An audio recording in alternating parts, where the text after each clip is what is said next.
നമസ്കാരം, പ്രസ് പോർട്ടലിലേക്ക് സ്വാഗതം. പാക് അധീന കാശ്മീരിൽ വലിയ പ്രക്ഷോഭങ്ങൾ നടക്കുകയാണ്. കഴിഞ്ഞ 2-3 ദിവസങ്ങളായി ഭരണകൂടത്തിനെതിരെ നടക്കുന്ന പ്രക്ഷോഭത്തിൻ്റെ ആവശ്യം ഏറ്റവും പ്രധാനമായിട്ടുള്ളത് പാക് അധീന കാശ്മീരിലെ ജനതയ്ക്ക് ഇന്ത്യയോടൊപ്പം ചേരണം. പാകിസ്ഥാനെ വേണ്ട, പാകിസ്ഥാനെ വെറുത്തു കഴിഞ്ഞിരിക്കുന്നു അവിടുത്തെ ജനത. അവർക്ക് ഒരേ ഒരു ആവശ്യമേ ഉള്ളൂ, ഞങ്ങൾക്ക് പാക് അധീന കാശ്മീർ വേണ്ട, ഞങ്ങൾക്ക് ഇന്ത്യയോടൊപ്പം ചേരണം, ഇന്ത്യയുടെ ഭാഗമായുള്ള ജമ്മു കശ്മീരിനൊപ്പം ഞങ്ങൾക്ക് ചേരണം. ഇതാണ് പാക് അധീന കാശ്മീരിൽ പ്രക്ഷോഭം നടത്തുന്ന ജനങ്ങളുടെ ആവശ്യം. ഏറ്റവും പ്രധാനപ്പെട്ട മറ്റൊരു കാര്യം കൂടി പറയുന്നു, അവരുടെ പ്രക്ഷോഭത്തിൽ അവർ പിടിച്ചിരിക്കുന്നത് ഇന്ത്യയുടെ പതാകയാണ്. ഭാരതത്തിൻ്റെ പതാക ഏന്തിക്കൊണ്ടാണ് പാകിസ്ഥാൻ്റെ തെരുവുകളിൽ പാക് അധീന കാശ്മീരിൽ വലിയ പ്രക്ഷോഭങ്ങൾ അവിടുത്തെ ജനത നടത്തിക്കൊണ്ടിരിക്കുന്നത്. എന്താണ് അതിന് കാരണം? കഴിഞ്ഞ കുറച്ച് വർഷക്കാലമായി ഇന്ത്യയുടെ ഭാഗമായ ജമ്മു കശ്മീരിലുണ്ടായ വികസനങ്ങൾ നേരിട്ട് കാണുകയാണ് അവിടുത്തെ ജനത. കഴിഞ്ഞ 5 വർഷക്കാലം നരേന്ദ്രമോദി ഭരണത്തിൻ്റെ കീഴിൽ ജമ്മു കശ്മീരിൽ സമാധാനം കൈവന്നിരിക്കുന്നു. ജമ്മു കശ്മീരിൻ്റെ താഴ്വരകളിൽ നിന്ന് തീവ്രവാദത്തെ ആട്ടി ഓടിച്ചിരിക്കുന്നു. ചെറുപ്പക്കാർ തീവ്രവാദത്തിൻ്റെ വഴിയിൽ നിന്ന് മാറി സ്വന്തമായി ജീവിക്കാനുള്ള അവസ്ഥയിലേക്ക് എത്തിയിരിക്കുന്നു. ആർട്ടിക്കിൾ 370 എടുത്ത് മാറ്റിയതിന് പിന്നാലെ ജമ്മു കശ്മീർ വിനോദസഞ്ചാരത്തിൻ്റെ ഹബ്ബായി മാറിയിരിക്കുന്നു.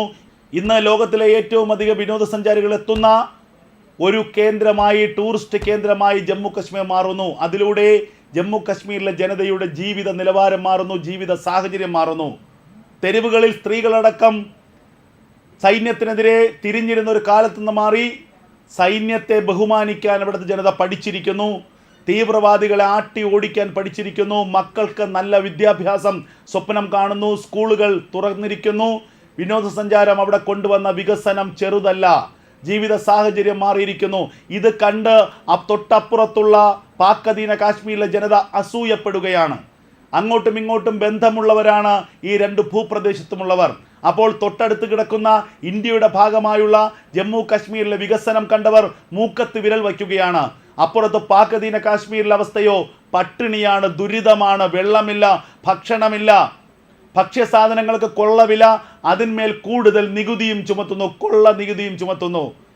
അങ്ങനെ ജനങ്ങൾക്ക് ജീവിക്കാൻ കഴിയാത്ത സാഹചര്യത്തിൽ ജനങ്ങളെ വീണ്ടും വീണ്ടും പറ്റിക്കുന്ന പാകിസ്ഥാൻ സർക്കാർ, ആ സർക്കാരിനെതിരെ ജനങ്ങൾ തെരുവിൽ ഇറങ്ങിയില്ലെങ്കിലേ അത്ഭുതമുള്ളൂ. ഇത് മുൻകൂട്ടി കണ്ടവരാണ് ഇന്ത്യയുടെ ഭരണാധികാരികൾ. രാജ്നാഥ് സിംഗ് പല തവണ നേരത്തെ പറഞ്ഞിരുന്നു, പാക് അധീന കാശ്മീർ ഒരിക്കൽ ഇന്ത്യയുടെ ഭാഗമാകും, അതിന് വലിയ കാലതാമസമൊന്നും വേണ്ട.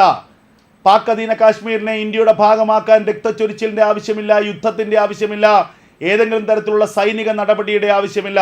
സ്വമേധയാ പാക് അധീന കാശ്മീരിലെ ജനങ്ങൾ ഇന്ത്യയോടൊപ്പം ചേരും. അതാണ് നിലവിലെ സാഹചര്യം. ഒടുവിൽ ഒരു പ്രവചനം പോലെ അത് യാഥാർത്ഥ്യമായിരിക്കുന്നു. പാക് അധീന കാശ്മീരിൽ വലിയ പ്രക്ഷോഭം, ഭരണകൂടത്തിനെതിരെ കൊടുമ്പിരിക്കൊണ്ട പ്രക്ഷോഭം നടക്കുന്നു.